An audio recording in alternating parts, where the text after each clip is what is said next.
Well, Fujifilm released a very interesting little firmware update today.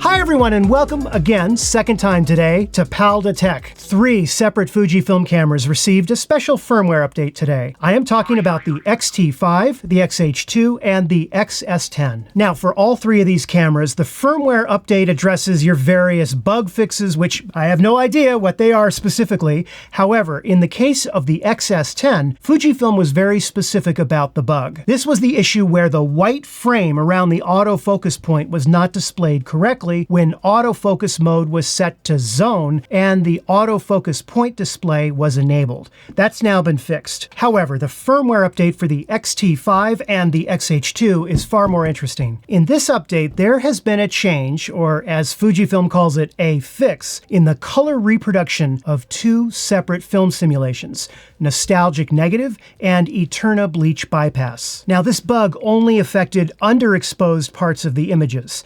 Not only that, but you actually had to have the following 3 conditions on the camera met. Your lens modulation optimizer needed to be turned on. In the same menu, your smooth skin effect needed to be turned to either weak or strong. And lastly, the aperture of your lens needed to be set to a value between f10 and f18. Nostalgic negative is one of my favorite Fujifilm film simulations, and so I wanted to test this out. As I mentioned in my other video earlier today, I have 2 Fujifilm X-T5 cameras. One of them I paid for myself, and the other one was loaned to me courtesy of B&H Photo. So for this test, I set up the cameras exactly the same, reproducing the conditions which were supposedly causing the color reproduction problems. I shot the same photo on an X-T5 without the firmware update and an X-T5 with the new firmware update. Let's take a look at the results. Okay, here we have the raw files open in Capture One. The image on the left is from the camera with no firmware update. The image on the right has just had the new firmware update applied. Both have been shot exactly with the same settings. Let's zoom in to 100%. And I'm not seeing much of a difference at all. And this is pretty much to be expected because remember that raw files are pretty much your camera's sensor data.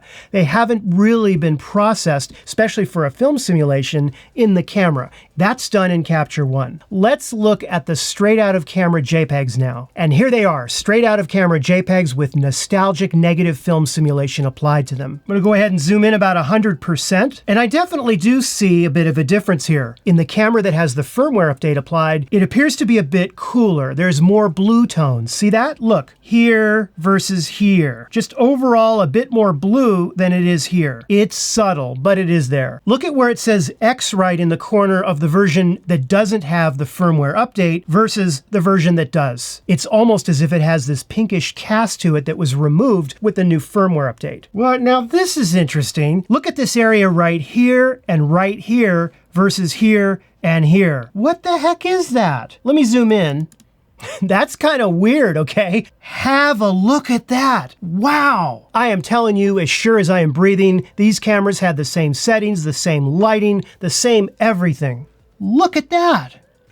That is really weird.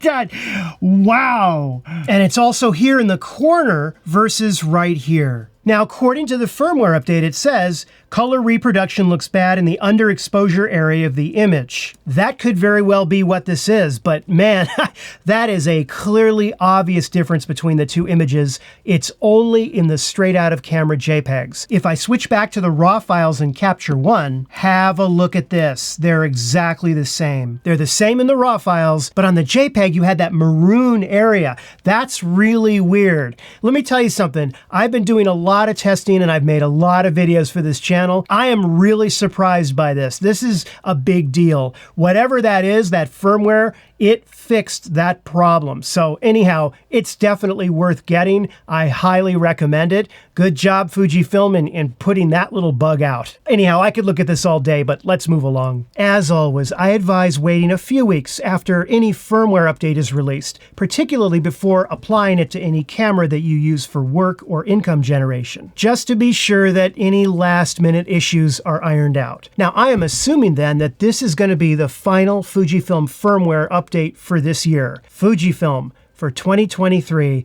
I think all of us can agree that we would like to see more firmware updates. Not only that, but more overall attention paid to regular firmware updates and giving some love and a few new features to those older cameras. In the meantime, this firmware update is available right now. I will leave a link in the description down below this video where you can download this firmware update and learn more about it. That's all for today. I'll see you tomorrow in a new video. Take care.